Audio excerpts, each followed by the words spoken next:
Okay, Julian. Good morning, everybody. I'm your moderator for today, Julian Wilkins from Digicel Group, Director of Government Relations and Public Affairs, the former Chairman of CANTO and current Board Director. Welcome to our webinar, CANTO Conversations, a CEO's forum during COVID-19. CANTO is honoured to bring you senior level speakers today. And today we bring you not one, not two, but 3 CEOs from the region. And I would like to introduce Mr. Mike Antonius, CEO for Telesur in Suriname, and also Vice Chair of CANTO. Also introducing Mr. Justin Nedd, CEO of Nedd-GTT in Guyana, and also Board Director of CANTO. And Mr. Damian Blackburn, CEO for Aliv in the Bahamas, and they are a member of CANTO. So welcome to CANTO Conversations. And let's go straight to the questions. Any one of our CEOs can answer. I will just say, just before we dive in, for our participants, please keep your microphones off and please ask your questions on the chat. That would be great. So let me ask CEOs, how has COVID-19 affected your organization in terms of operations and revenue? Well, Julian, thank you. If I may start with answering your question, and please allow me before I do so to thank everyone joining CANTO Conversations. And also, I would like to make use of this opportunity to give gratitude, respect, and a big, big thank you to everyone serving the front line during this pandemic. Because of their efforts, we're safe, our families are safe, and because of their heroic work, serving on a daily basis, we're able to be healthy. And of course, our thoughts are with those who have lost their loved ones during this pandemic. This pandemic has really infected us as a company, and during this time, it teaches us a lot to be adaptable. We have talked a lot about things like change, but it changed us a lot to be adaptable to the current situation. And more than ever, we learned the true meaning of the slogan of Telesur, keeping us in touch. When COVID hit, keeping us in touch was a must, because you couldn't attend a medical center. People needed to call to the doctors.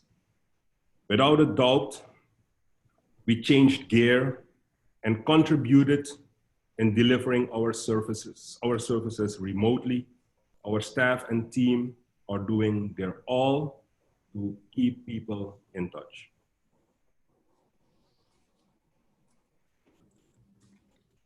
So I would like. Yes.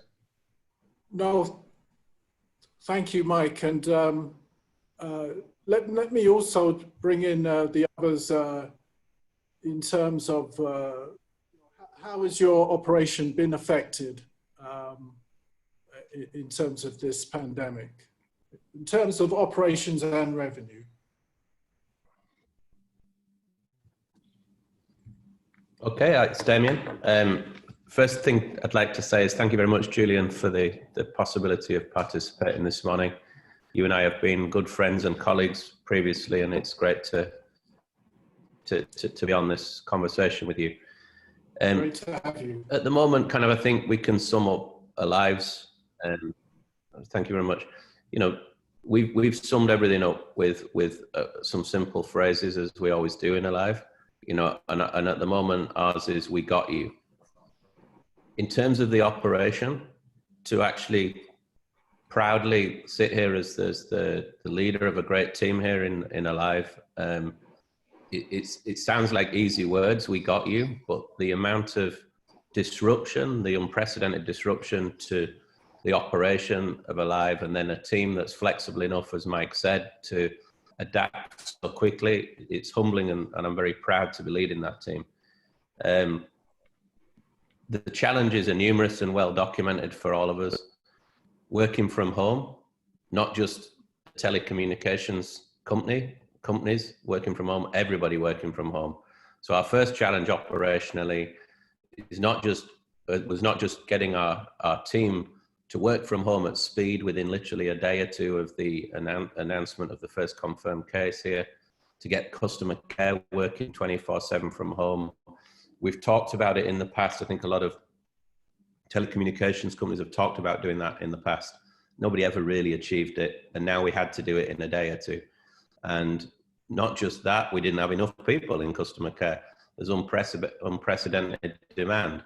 Once our stores closed, which was 3 or 4 days after the initial confirmation, we now had the challenge of serving our customers in a very different way. So the operation needed to be completely retooled and re-skilled. And we did a great job. And again, thanks to the flexibility of the Alive team in retraining people who normally serve our customers on the front line in customer to now take calls on the customer care. And anybody who's ever done a customer care, experienced it for even a short period of time will know how difficult that job is and how challenging the people in our teams who do that. So hats off to our sales teams who kind of did that. We had to refocus the operation on things like, we want people to now pay using the My Alive app. The public have responded fantastically to that, but to actually make that happen required us to make outbound calls to customers to talk them through the process. Again, the sales team led the charge there. So unbelievable flexibility by everybody. Obviously, the effect on the overall community is huge. And Alive have always been proud since our launch 3.5 years ago in kind of being centered in what the community need here in the Bahamas. We really try to flex what we're doing to reflect the needs of the community here in the Bahamas. And I think we've achieved that to a large degree. Our customers are still paying us, but they're paying us less than they were before. And that's obviously a fundamental challenge. We do see, especially in April, where here in the Bahamas, we had full weekend lockdowns, which meant nobody could go out at all for 10 of the 30 days. No businesses were open at all at the weekends and over the Easter weekend. Obviously, huge disruption to our revenue patterns. So we exited with April being 20% down in revenues, and we are seeing some recovery now that things are freeing up. But I don't cry personally over spilt milk. This was necessary to play our full part in the response to COVID-19, which so far is looking very successful here in the Bahamas. And that was our contribution so far, and we continue to contribute. So I'm understanding that 20% revenue in April you were down, but that is of course quite significant, and I don't think folks really realise that with the network operators that we have taken quite a hit. I mean, I think Julian, on that one, a lot of prepay. Anybody who's got a heavily orientated prepay business, I've rung around fellow CEOs in the region, and I think everybody's experiencing the same, if not more, in some places, downturns. We have had to invest at the same time significant sums of money into the networks at speed to make sure that we're meeting the additional data demands. So we do have a double whammy financially in the fact that we, at the time of having a downturn, to keep customers connected, and so we can say we got you, we have to invest money, which we've done. So I think that, all operators, I think, are facing the same challenge. That is a double whammy, having to try and collect in a lockdown situation. Well, I think you were saying that Bahamas is opening up a bit now, but not only trying to collect, but trying to increase our capacity at the same time to meet the new customer demands. Let me just talk to Justin a little bit. Hey, Justin, how you doing? Hey, Julian, good morning. How are you? And morning to see a number of familiar names in attendance. So good morning to all of you, and I'm really happy that we're all alive and here and can be here. I think that's something that we sort of underappreciate in this whole experience. You know, we talk about technology all the time, but this is life. This is people. Yeah, and you're absolutely right. It's actually a blessing that we can be having a conversation, and we're all alive and well. From your perspective, with your company, Justin, and we don't need to go into any sort of commercial details or anything like that, but from a general sense, can you give our audience, you know, for the month of April, what your revenue has been, how much it's been down? Do you have an idea? Oh, I think Damian pretty much summed it up. We see on the prepaid side down 20%, and the big part of our market is on the postpaid side, and collections have certainly been down, also in double digits, near just upward of 20%. The thing is, though, what we did in April, we from the 1st of April, before there were any lockdowns, we closed the stores. Right. We took a safety first approach to things. So strict sanitation, we got our protocols in place. Staff were home for that month. Many of them were repurposed, doing outbound calls, doing special projects, account cleanups, and that type of thing. So we used April as a big learning experience, right? Yes. And from early May, the 4th of May, we reopened. Okay, so that's good. So it is my hope that as we transition from April to May, we should see some better results financially. But of course, there is concern. More and more people out.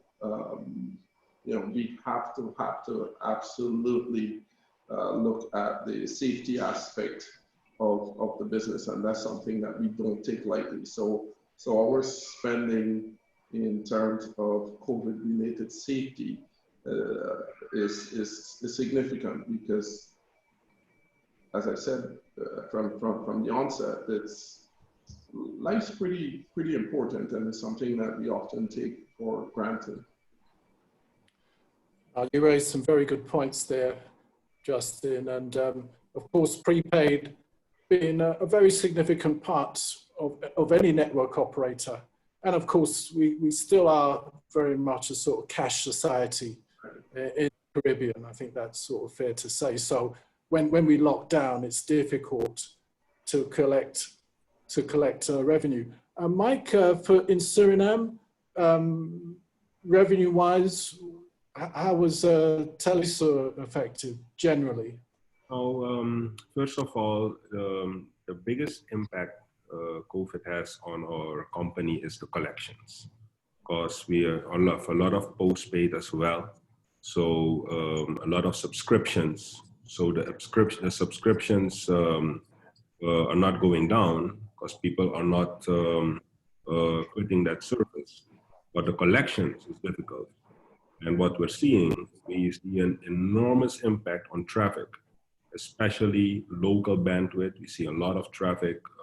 People are more at home, so they make more use of video content. And also the international bandwidth has increased with at least 20%. So actually, we're looking closely now to a situation where we probably in the near future, we need to buy more bandwidth. So with collections going down and that risk of costs increasing, that is a very difficult situation for us.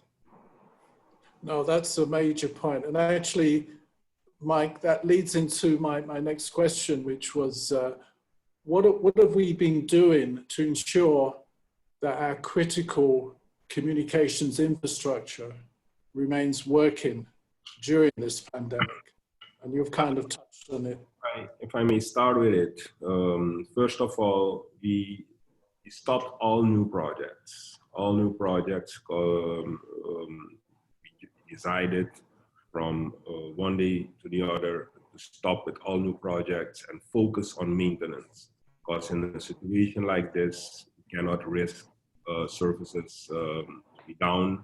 So we have a full focus on maintenance. We focus a lot also on whenever there is a service interruption to get the customer online faster.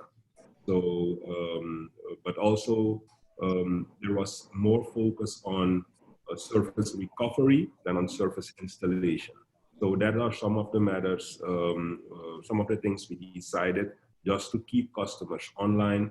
We also initiated a network freeze during this stage so that we do not have any risks on because of some adjustments to the network that we have service interruption. So that are some of the things that we've done just to maintain service and have like a good operation. So basically, you've totally refocused your operation on maintenance, basically. Yes. Right. Excellent. And Justin and Damian, any thoughts? Yeah. On that question? Yeah, I think, you know, in handling this, I would say I want to give a big shout out to my team because they have responded very, very, very well to the new environment. What we've actually done is accelerated a number of projects, and that acceleration may have come with some push from our customers. So, for example, we have a mobile wallet platform that we've tried for a very long time to integrate with the banks, and a very long time meaning years. And we have now, in a matter of weeks, integrated with 2 of the 6 major banks, and we should in the next few weeks have a few more integrated. So do you find Justin, that because we're in this pandemic situation, that's kind of forced you and the banks to work together to try and accelerate? Absolutely. Interesting. So there are some positives coming out of COVID. No, I mean, with any situation, there will be positives. You absolutely have to look for positives. I think one of the ways that we've accelerated is over the last few years, we built more than 70,000 homes past fiber to the homes. I don't want to even think what would have been if we didn't have fiber to the home, and we were on all on DSL 2-3 years ago. So we were accelerating those fiber to the home builds, and because as Mike said, the demand for broadband is just overwhelming. We've seen 100% compound annual growth rate since we deployed fiber, and I would only anticipate that it would be even more with this. Like we've seen the internet traffic grow from in double digits from just March to April. So I think we're prepared. Got a great team, and we just have to absolutely accelerate. One thing I really look forward to is a lot more collaboration between the operators and the regulators and the government, because with a solid policy, we could certainly move at light speed and skip quite a few steps, and this is a great opportunity to do that. Thanks, Justin. And Damian, do you have anything to add? I see you sipping a cup of coffee there. Good idea. Yeah, or a cup of tea actually, but that's a cultural very reference good. point. Yes. Yeah, the network first. Obviously, the first thing before we actually really had the full impact, we were already preparing the network. We've always prided ourselves on having probably the best 4.5G LTE network in the region. It's certainly the newest, which is an advantage. And we've prided ourselves on absolute quality, whatever the circumstances, whether we're surviving a Category 5 hurricane, a Category 3 hurricane, or it's just a normal day or a normal day at the office. So we applied the same thinking to the network. Thank you very much to the regulator who got us some more spectrum at speed. We'd been asking for that spectrum for quite a long time, and now it was desperately needed. We're seeing more demand on the network for wireless broadband. I will say, just to interrupt you there, that's actually something very important, and to actually recognise our regulators for assisting us with getting extra spectrum. I know operators around the region have been trying to get this, so I think hats off to the regulators in the Bahamas there. Yeah, absolutely. And within days, literally, of our challenge, they responded to our requests. I did happen to see the regulator the day before by complete chance, before the day it was confirmed, but they did move very fast, and that was good. The demands on the network are very different to, I'm sure that the other guys would recognize that, and the teams are having to scramble hard again and be very flexible. Generally mobile networks are engineered more for data download than for data upload. There's a significant increase in data upload because of video conferencing, quite frankly, the main use of that everybody's staying in touch with each other on. I think we've seen the first revolution of video conferencing for having virtual meetings that the world's ever seen. Everybody's doing it at the same time. So that is a big challenge to re-engineer at speed, the upload and the download metrics. And the other challenge, of course, is that the data capacity that we had is not necessarily in the right place. When everybody's working from home, we would have been geared up for peaks maybe of data in different places. So we've had to move things around, and a lot of innovation has been used. I think the other area, and just picking up on a couple of things that the other guys said, is then the most immediate issue, and all of the Aliv management team and broader team did a fantastic job on this, was to say, right, this is the new normal. On March the 15th it was here. What are our objectives? Forget the previous plan, the plan that we were working on, we got to stop that. And really the objectives became payments. We want to accelerate what we were already doing. To pick up on something Justin said, we actually relaunched the My Aliv app in December. So that was prescient timing. And really all of our promotions that we've been doing through the period have been incentivizing. So if you buy your plans on the My Aliv app, you're rewarded with more bonus data or cash back for buying on the app. So we call that rewarding social distancing. To sort of orientate the business that quickly within literally days was an impressive feat. We have a slightly different approach here on M-Wallet solutions. There's a number of parties were granted licenses a number of years ago now, and we'd always taken a non-exclusive approach in Aliv to that area, and we want to see them thrive and succeed, but not participate ourselves in with our own M-Wallet solution. And I'm very pleased to see that we're working very closely with the four of them in the Bahamas context: Suncash, Canoe, Mobile Assist, and MoneyMax, who have accelerated their own plans at speed, and we are facilitating their growth. And the last area is kiosks, so payment kiosks. For those who still need to or want to pay in cash, there is a massive explosion now going on of payment kiosks, and they will become the new norm. I think the new norm out of this, the positive thing really for us as operators is, I think we are going to see a huge switch over to payments via app and payments via kiosk, which is only a good thing, I think. No, this excellent, and I think the theme I'm hearing from all three of you actually is trying to look for more innovative ways to try and serve our consumers better. And you've actually touched on quite a few. I'll just let our audience know that we will be taking some of your questions. I've just got two further questions to ask our CEOs, and then we will be afterwards going through some of your questions. So let me just touch on something then in terms of your infrastructure.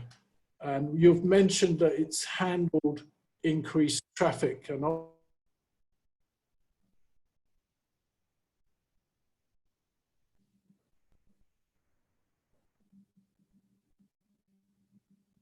Not good.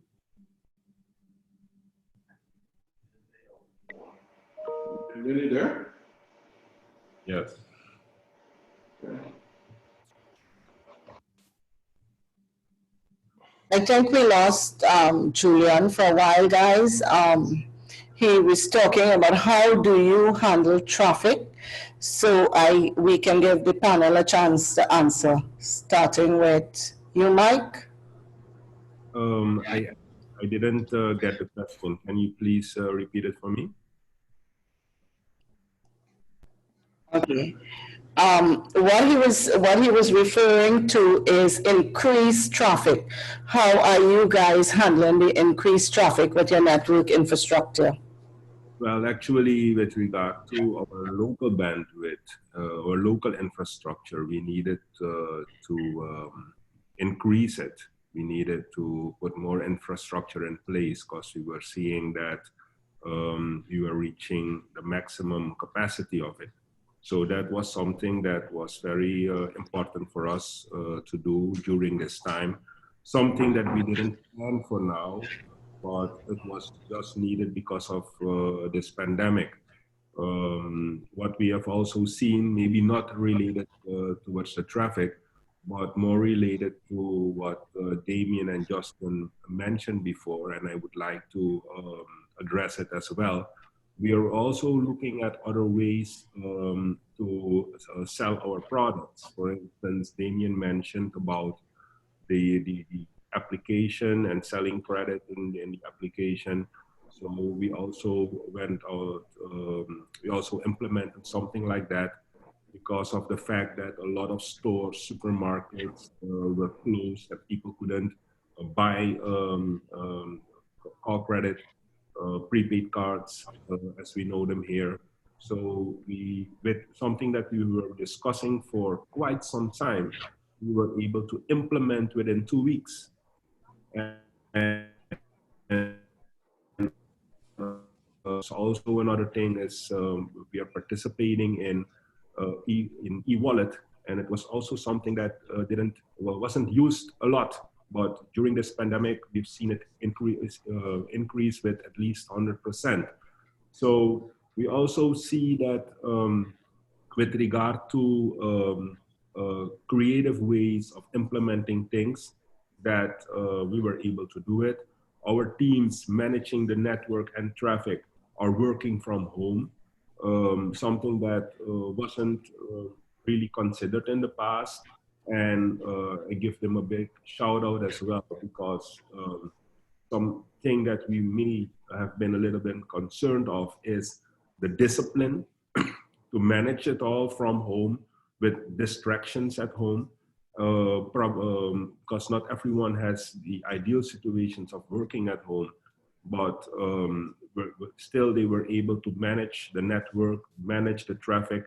So that was something that indeed we were able to do, and we will continue to do so, because I like actually what Damian mentioned, we got you.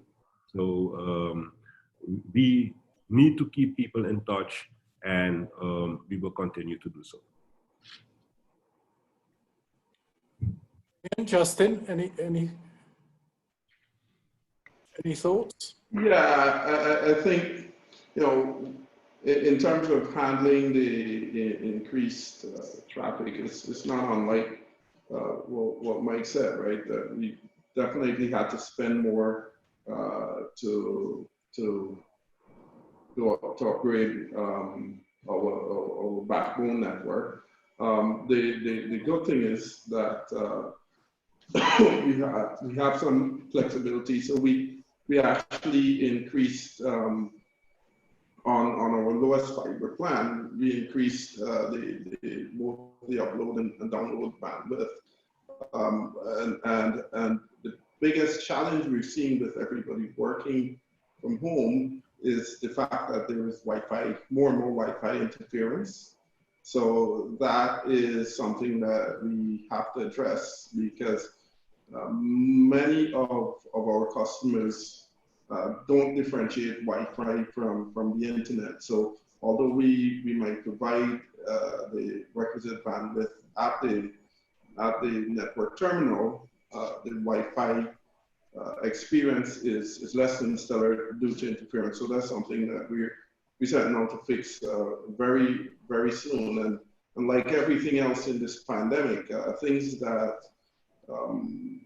traditionally take a year or several months are now being resolved in a week. And again, it's just a testament to the efforts put forward by the team, right? So they're definitely doing more, which is our tagline. So it's a tough time for everybody.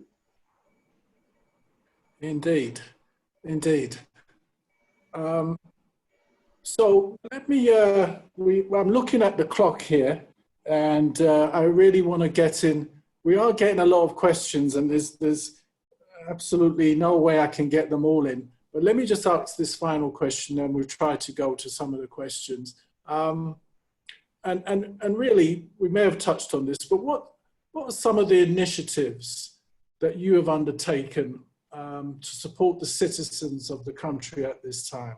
You mentioned some already, but are there any new initiatives that you're thinking of or hoping to implement? Well, I'll take this one, if that's okay. Sure, Damian. Sure. Mike? Go ahead, Damian. You will yield to me, Mike, yeah?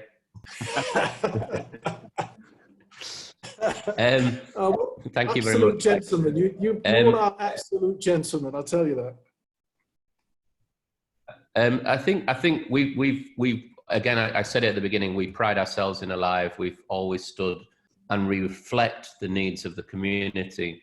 There is no doubt at all, and the other guys said this at the beginning, you know, we literally owe our lives to essential workers right now who are on the front line of this fight. And we've tried to focus a lot of our attention on essential workers. And, you know, my mother was a nurse for 44 years. So I kind of grew up in a household where you know, caring for people was an important thing. And I just absolutely amazed at seeing what the doctors, the nurses, even the essential workers who are keeping us all going in terms of the food stores. You know, there's a lot of anxiety out there around this virus. And I don't think we should underestimate not just our own teams who've done an amazing job in anxious times, but the whole population. What have we done? We've done small things, which I think were important things. We give coffee and donuts to essential workers. I know it sounds like a small thing, but if you're on a shift for 12 hours, working under that PPE, getting a welcome break and coffee and donuts. The police have been out and about. We've given things like umbrellas because they're out and about in the rain. These are the small things we do. Essential workers are actually allowed here on a Saturday when everybody else is locked in to go and purchase things. So we've done things like double data for them just on the Saturday so that they can get more data. They're out and about more than the rest of us and they need to communicate more. So we've done things like that. In terms of sort of bigger community initiatives, we're working hand in glove with the government on various things. We've respectfully always, we've obviously done a lot of thought leadership around various things that are going on around the world in this area. And we've respectfully when asked, we've been advising you know, the relevant departments in government about solutions that could exist, and you'll see announcements in the near future about specific things we're doing. But the challenge is really for the, you know, for those government departments, but education, you know, pupils need to be online, so providing kind of solutions to that, we're very heavily involved in that.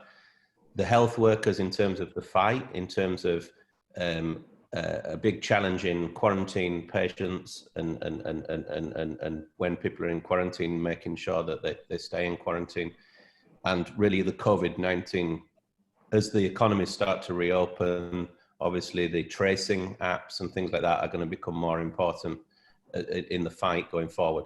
We will play our role if we're asked to play it, and we'll provide our thoughts. The whole digitization agenda in government is now firmly at the center of everybody's thinking. And the Cable Bahamas Group President and CEO is now sat on the Economic Recovery Committee that the Prime Minister of the Bahamas has put together, Franklin Butler. So he's at the heart now of that thinking. So we're playing a role across a variety of different ways. There isn't just one, and we're proud to do that where we're asked. Excellent, Damian. So I'm very conscious. I know Mike and Justin probably wanted to say a bit more as well. But very conscious that it's now 10:37, and I would like to take some of the questions, if it's all right with you guys. From Patrice Thompson, listening in, it's clear that you all are experiencing the same challenges at the same time. What would be the big takeaway from this discussion? What's your most important thing that you're taking away from this discussion? From this discussion, if it is related to the pandemic and what we're involved in at the moment, I do not read a lot, but when I read, I like to read things about managing operation and managing business. And I read some books like Change Management from John Cotter, for instance. And when I look at that and how the steps are in change management, then we've seen, if I may address some of the steps, creating a sense of urgency, build a guiding coalition, form a strategic vision and initiatives, enlist a volunteer army, enable action by removing barriers, and so on and so on. I won't go through all of that, you can read it. But with this pandemic, all of this was crashed. The urgency was just there, we didn't need to create it. We didn't need to build a coalition. We were all immediately on the same page. The strategic vision and the initiatives were clear, and everyone volunteered and put their hand and assisted in working together. So, and I think it was Justin who at the beginning who mentioned some of the things you go through in an organization that sometimes take a lot of time. Well, this was just instant work. We changed from one day to the other. Work from home, adapt, adjust, and we were all joining forces. I've never seen a change within a company that fast in my entire life. Yes, I know. I definitely agree with you with that. For sure. Damian, Justin, any further thoughts on that one? We've got lots of questions, so I can certainly let me ask a question from Phyllis Reed Jarvis, who let me just bring this up here. She says, "Thank you for the forum, Canto. Damian mentioned the massive effect on the community with COVID-19. And she mentioned the data on family health is showing a rise in domestic violence, abuse, as well as mental health issues and anxiety and depression. And she asks, what if any considerations has your organization made to address the impact of COVID-19 on your employees and their families? And I know within Digicel, this is, quite an issue. It's a very stressful time for everyone. And of course, our workers in the retail stores, etc., it can be very stressful. So any thoughts on that, gentlemen? Yeah. So I first, the health well-being of our employees is our number one concern.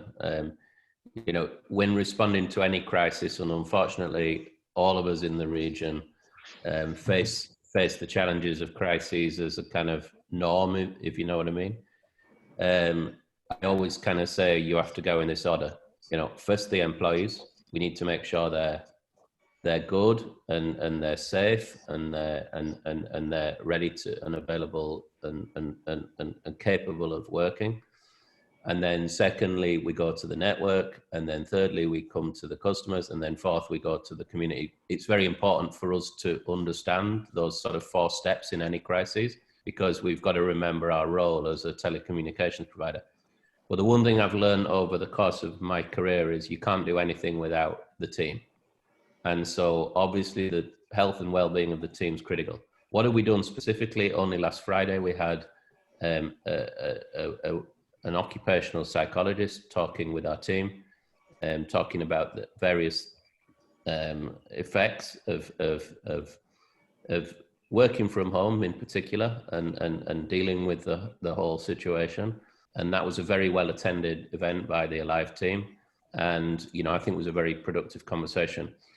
Our human resources team have done an absolutely fantastic job on daily tips, health and wellness tips. And we have a helpline there that's always been there, but is used more in these times, so people can talk one-on-one for those people. I constantly am asking my team, and they're asking their teams, in a kind of smaller group setting, are people good? Are people okay? We're sending surveys around working from home, and we're really trying hard proactively to but it is a worrying time at the end of the day. And everybody needs a very specific and custom response to that anxiety. Indeed, indeed we do. Yeah, I'd like to add a bit to that, just in terms of specifics. This is something that, we say that we're really together and we really mean it. And for GTT, mental health is something that we take seriously. I think it's very underappreciated in the region. So what we have done is actually facilitated one-on-one sessions with counselors for people that have challenges. Domestic violence is a big thing in Guyana. They're really structural issues that need to be addressed. And we have worked with organizations, not-for-profit organizations like the Health and Shelter, to create toll-free lines, the university to actually provide support for their students to call in for psychological support. Because if there are any kinks or sort of stress fractures in the family environment, really being at home is, in this pandemic, is just the time to really amplify those challenges. And we're well aware of that, and we certainly are setting out a very deliberate march to look out for our staff. and larger community in that respect. Justin, yes, thank you for articulating those concerns, which is a very troubling subject, but something that we need to address. I want to go back to, and I do apologize to our listeners if I'm not going to be able to pick up all the questions, but something we were talking about earlier, and this is from Flavia, my friend Flavia. She mentions, do you believe that mobile wallets and e-commerce penetration will continue to grow and become part of the norm even after the pandemic is over? What are your thoughts on that? I'll lead out with that. This is going to create a shift in the way we do things. I know Damian talked about kiosks, and that's something that we'll introduce at the later in the year. But just doing stuff with apps and mobile wallets is really the way to go. I think in the region we've seen people resist it because they are used to queuing up with paper and going into the stores. Now they discovered how easy, how convenient this is. They're not going back. Many of them, they'll never go back to paper. So yes, there will be growth. Indeed. I certainly try and pay all my bills just from home. I don't go anywhere these days. So I think it's going to change the way we behave with e-commerce and mobile wallet, things like that. I think will continue. So let me see. This is an interesting question. This is from Cheyenne Williams. Was it a difficult decision to have staff work from home versus the norm of having everybody at the office? I know, because I know most of the network operators in the region, and we all sort of eventually went to working from home, but some did it more earlier than others. So I think that's a very good question, actually. Was it a difficult decision having our staff working from home? Gentlemen. If I may kick off with that one. The decision, we didn't even have time to think of it. It was probably the easiest decision I had to at the office. The decision was not taken by me, it was taken for us. So yes. And it was, there was, everyone was on the same page, as I mentioned. The only thing was we needed to have some guidelines within it. And our HR team also did an excellent job in guiding that process. Because actually we just decided people working from home, and they immediately picked it up, came up with some tips and guidelines, and also tried to get the managers, involve the managers in guiding their staff while working from home. But with regard to the difficulty, there was no difficulty at all. Maybe, I know, in my company, we had to think about things like laptops. Does the staff have a laptop, or can we provide that? Setting up the various VPN links, etc. So I think those were sort of fast tracks, and I don't know if in your company whether that was a bit of a challenge. Okay, in our case, it was not really a big challenge because most of the people work with laptops, not with desktops. There are some who work with desktops, but the most challenging thing was also because the schools are closed, the kindergartens are closed. So it's very difficult for us to expect people also to come to work while they have no solution for their children. So it was like, no, we have to do this. and but still we needed to guide it. The difficult part was guiding it, because we have been talking about working from home, I think, for decades, but we never had a kickoff. So actually, Mike, you must be a bit of a mind reader, because the next question actually was from our friend Carlos Bosch from the GSMA, and it's nice to hear from him. And he mentions e-learning has been really challenging during this pandemic. Can you provide any details of how the mobile ecosystem is working with schools to ensure that our kids continue their education?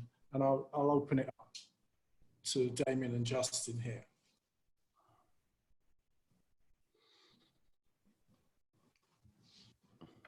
Justin, you got your mic on? Justin? Yeah, I led the last one, so I was offering it up to Damian. Oh. No, it's okay. Justin, you go. Okay, so I think that's a really tough question. So thank you for that, Carlos. I haven't seen you in quite a few months. Really appreciate it. That's why Damian was dodging it. So on that. But you know, the whole e-learning, I think the schools here in Guyana have really adapted to this situation very quickly. I mean, I see my 4-year-old on trying to manage Zoom. I think the challenges for operators, and we've gotten requests, hey, could you zero rate Zoom? Well, that would be a tough proposition because it will just crash your network. So from a mobile perspective, to do e-learning, I think it's tough.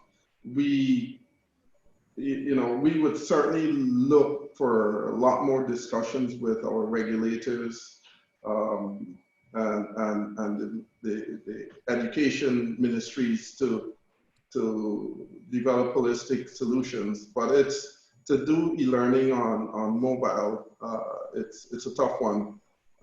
Having said that, though, what we've seen is significant growth in the use of the fixed broadband for delivery of education, and I'm really happy that the team deployed our fiber to the home